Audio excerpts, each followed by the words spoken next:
Welcome to part three. We're joined by Jerry. Women love him, men want to be him. It's because of his Magnum Tash.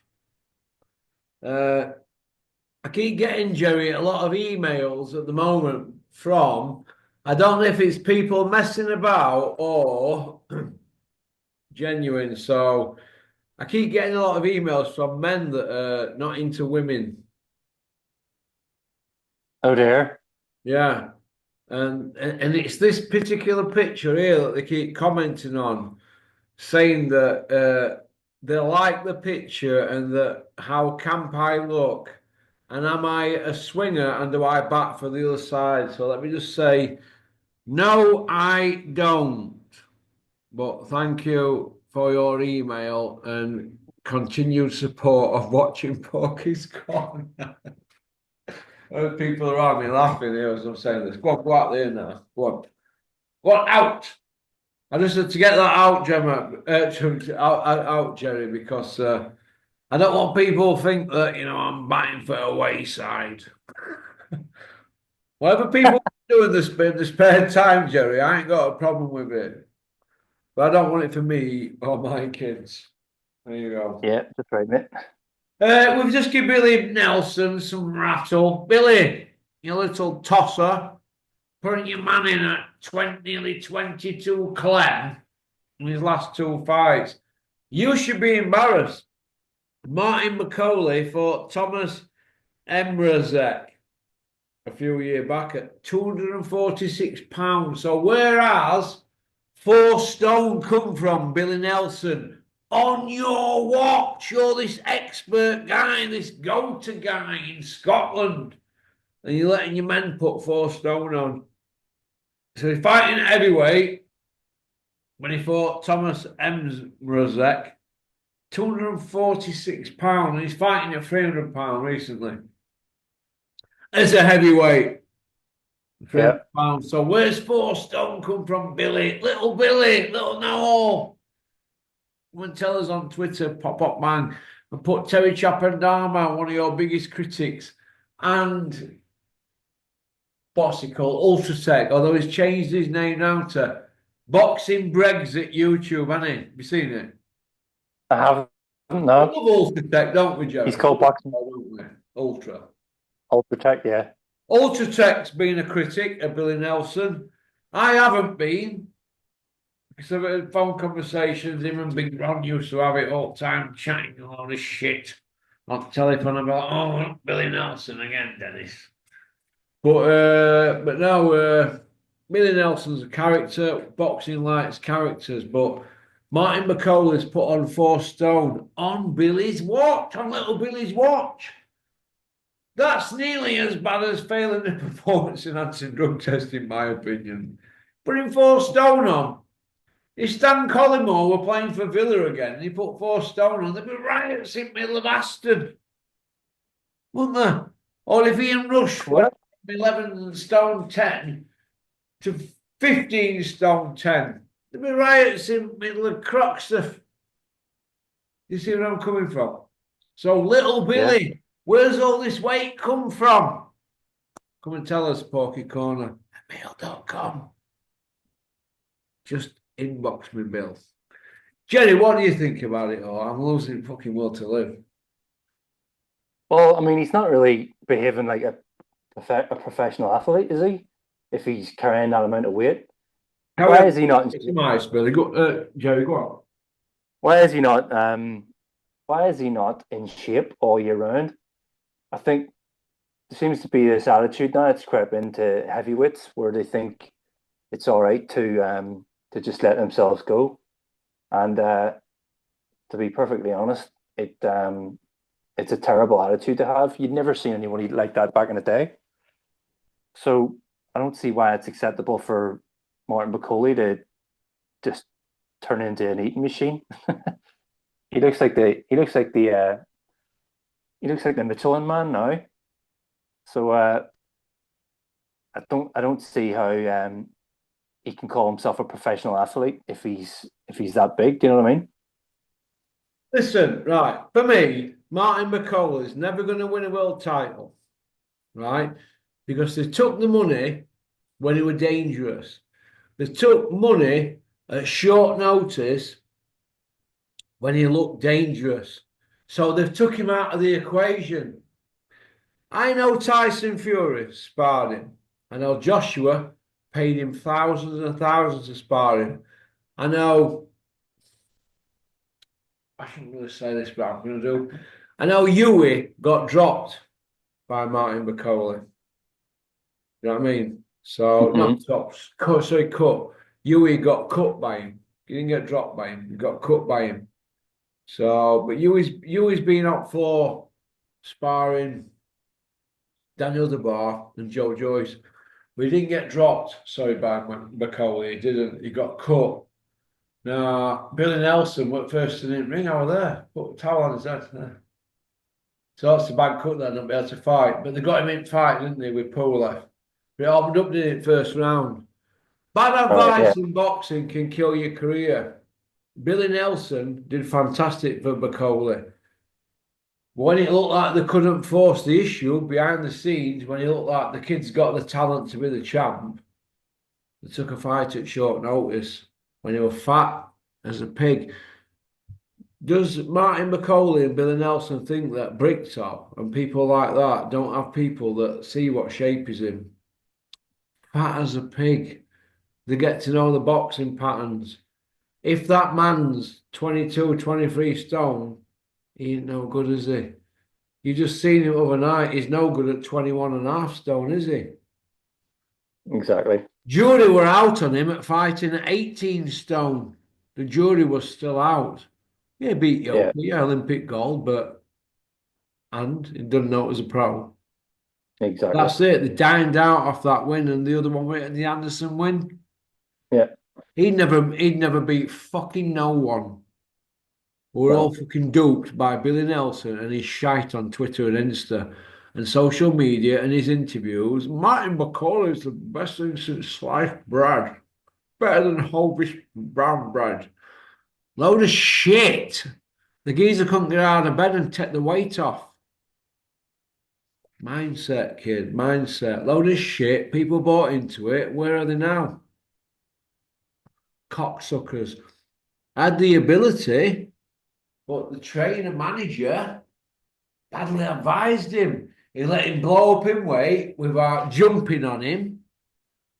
Can you imagine Liam Cameron putting weight on like that when Chris Smedley were training him? Chris would have got a whip out and whipped him. Could you imagine Tyson putting weight on like that? Mike Tyson. No. Yamato, Kevin Rooney, all them sort of Teddy Atlas, they would have whipped him. See where I'm coming from? When the tail is what do they call it? The tail's wagging dog, is it? Yeah. Dog wagging tail at the beginning. Yeah, Billy Nelson's in charge there. He's wagging tail here. And then after a while, fighter, they get things in their head, don't they? These fighters start thinking they're above and beyond. And then tail starts wagging dog, and look what happens. They're taking fights for money because the brassers. That's what it is, brassers. Let's have it right. Bakoli's a brass. He took money in an important fight. Good money when he was fat as a pig, knowing he couldn't win. And now, he couldn't turn it around to get in shape for this fight because the scales don't lie. You saw the scales, didn't you, Jerry? Yeah. The scales don't lie, do they? Right? No. A 300-pounder getting in the ring. But yeah, he looked the business at £246 a few years ago. And people were tipping it, and I was smashing people up in sparring, Dave Allen, Joshua, putting it on them all, Yui, Tyson Fury, all of them. We were doing all houses, doing all the rounds. Everybody was shitting the pants. Oh, I know it. Ask Joe Gallagher, Pat Barrett, any of them. Ben Davidson, the lot. Shane McGuigan, McCracken, Peter Fury. Everybody was shitting the pants. But he's a big stiff, big 6'6", so he's size 18 feet, big stiff.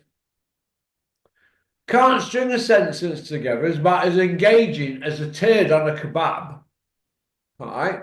That's the bottom line. If you had a kebab, you wouldn't want one of Bakoli's ponies on it, would you? With a bit of chili mustard, would you? It's about as No, engaging as a turd on a kebab, Bakoli, right? He doesn't speak proper English. He don't do tickets, but he could fight like fuck. And everybody was scared to death of him, so he's smashed them all up in sparring. And what they've done, they've told the managers and the trainers and the handlers and the promoters and all them around him, and look what they've done to him.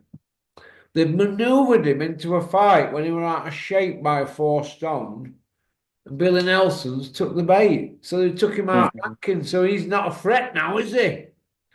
How No. can he be a threat? Him and a Jagber, well, it were a final eliminator on it for whose sake? So where is Bakoli now? Coming off a loss and a draw, he's out of the equation, isn't he? But whereas He's 12 months ago, what was he, Jerry? he was going to kill everybody, and he'd done everybody in sparring, and But everybody was on now, the roof. he's not worth a blowjob, is he? He's not worth Exactly. no, is he? He's not worth zero, is he? So there you go, Billy Nelson. You have now been took out the game, put you on the shelf where you belong. You're going to have to wait for the new Ricky Burns. That's it. Because he's done. He's done. And as regards all this knackers about him being 33, no, he's 43 minimum. He's not 22 years younger than me, Jerry. Him. He looks old enough to be my dad. He could be my dad if he worked out pit. Hey, Martin McCauley, do me a favour. You've gone. He'll just be that guy dining out on that story now that it could have been a run have been, and all the ends of it were a should have been. So it is what it is. Battle Jack retained his WBC title. What do you think to that, Jeza? Did actually watch that one. I thought Badu Jack had retired and then just came out of nowhere. So um, you'd have to fill me in with some of the details. I didn't see Well, that one. Battle Jack for me, right? He's Turkey's man, isn't he? Look, they're hanging on to him for dear life. Put him in with OPT or Chris Billham Smith, he'll get fucking lit up. So that's Battle Jack. That's what I think about him. Piss off. Mongear points win against the Racy. Didn't really give a shit about that, did you, Jezza? Not really, but I do think Monkey is you know, typical Mexican fighter like. So I know he's been beat by Alvarez and all that sort of stuff, but you know, he comes to fight like, and he does the work. So Okay. Richard Riakporte got a stoppage win over Espindola, some guy on Dole. 9-9-0. That's he's now was he 18, 19 to 1 or something, Riakporte. Now he's now in the mix. So they're saying, I want to see Riakporte against Big Lawrence Akoli. Because I think Lawrence Akoli is avoided. What do you think, Jezza? With Magnum Tash. he is avoided. But I mean, you know, it's up to him to sort of get himself. You know, he needs to start. I don't know, selling himself a bit better. He's got Yeah. plenty of platforms nowadays. Obviously, with social media, to get out there, start calling a few names out, start doing some, you know, interviews where he's getting himself involved in the mix. Because he's kind of being forgotten about, Coley. So, you know, he was once being spoken about and could be a threat in the heavyweight division. He's got that crazy long reach. You know, could be a real awkward night for anybody. So if he doesn't pipe up and get himself, you know, into the equation, he's going to fall. He's going to flow down the drain, I think. Reckon, Joe, yeah. Yeah, he's your mate now, isn't he? Riakporte. No, a Coley. Yeah, I'll tell you what I'm at, call it. It's a boring story now. It's a crap story. Yeah, man. I'm telling a crap story. Yeah, come on. Do I know any crap stories? No, plenty. What do you want?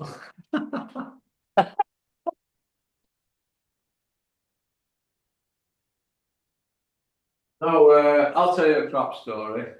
I went over to Joe G's. Joe G's, I'll tell you when I met him. I think you know this one. Yeah, Jeza.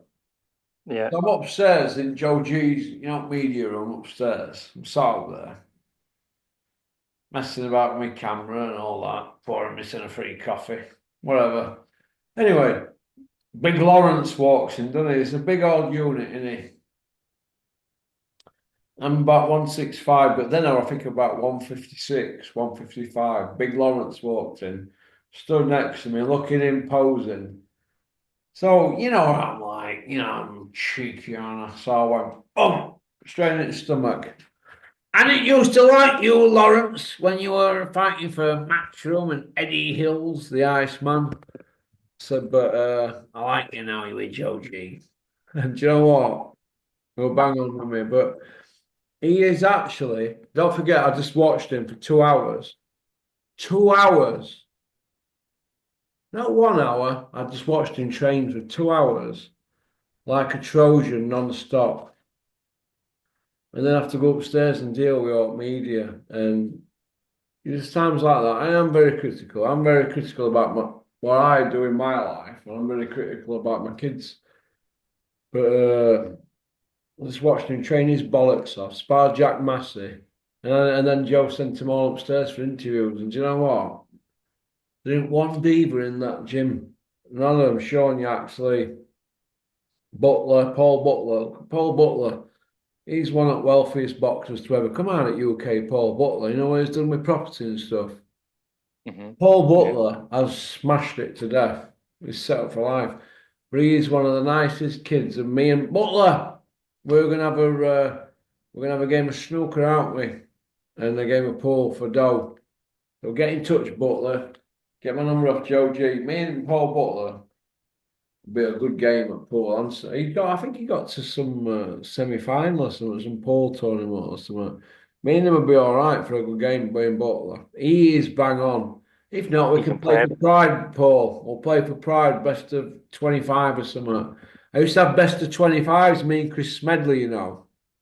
Yeah, Liam Cameron's ex-trainer. Oh, yeah, he can play. Chris is a bit of a player. He ain't as obviously polished as me, 'cause he's not fetched up with it, is he? But yeah, me and Chris have had some battles over best of 25s. Yeah, he's a dirty cunt. Yeah, yeah. Chris will leave her a snooker on, but he's all right. Chris is a good loser. Yeah, he took frames off me, Chris, but they're good kids. But Lawrence Coley, I give him a jab in the stomach and went, yeah. Oh, well, he was fucking flattening me, wasn't he? It'd be a backhand job, wouldn't it? It'd be like Richard Towers. I don't he's punch. got a good temperament though. I don't think he would do that. Lawrence No, Cole. no, no. But Richard Towers would. Richard Towers says, "Oh, I don't punch and poke you now. I'll get a strike." I says, "What do you do then, Richard? Big ex heavyweight. He's all right, Richard, with me." Yeah, He says, "I'll just backhand them like bitches." That's what he said. I'm like, "Oh, bro, what can you do?" But Lawrence were all right with me. Look, now he's with Joe G. I think Joe G's got into his head a bit, and he's starting to let his hands go.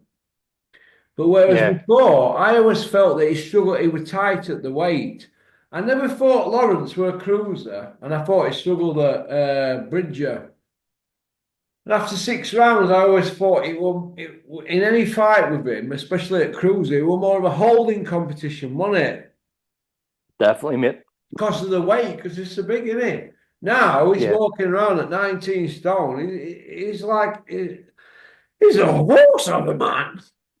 It's a big old unit, mate. So when he bounced in there, I thought, oh, here we go. Here we go. But he will bang on. And he's got a good attitude. And I hope he does all right. But Lawrence, them rap songs what you were doing on them sand dunes, going on about pussy in a spliff and this and that in Qatar. Did you see it, Jerry? no, thank God. Lawrence, I thought you looked a cock. You looked a cock. But other than that, I've seen him train. I've seen him spar Jack Massey. And then obviously I went out for a bite to eat with Joe G and a few of us there. But he's bang on him, Bakoli. And I don't think he's getting his flowers. I think he's a swerve fighter, Jerry. Yeah. Well, he's gonna have to, like I say, he's gonna have to promote himself a little bit better and not do rap songs on Dunes. After what? Um, not do rap songs on Dunes like you were just telling me about. Yeah. So, I mean, what part is this, Jerry? Part two? This is part two, mate. Yeah, You want to go to part three, kid? part three. No worries, mate. See See you you on on that. part three. Go on, pop, pop, bang. Thanks for liking and subscribing and leaving a comment. We're joined by Jerry from Belfast. Women love him, men want to be him. What it is, it's Jerry's driving skills. Right, he drives a Fiat 500. So if anybody's ever impressed by any Fiat 500 drivers, just think of Jerry. All right, oh, pop, pop, man.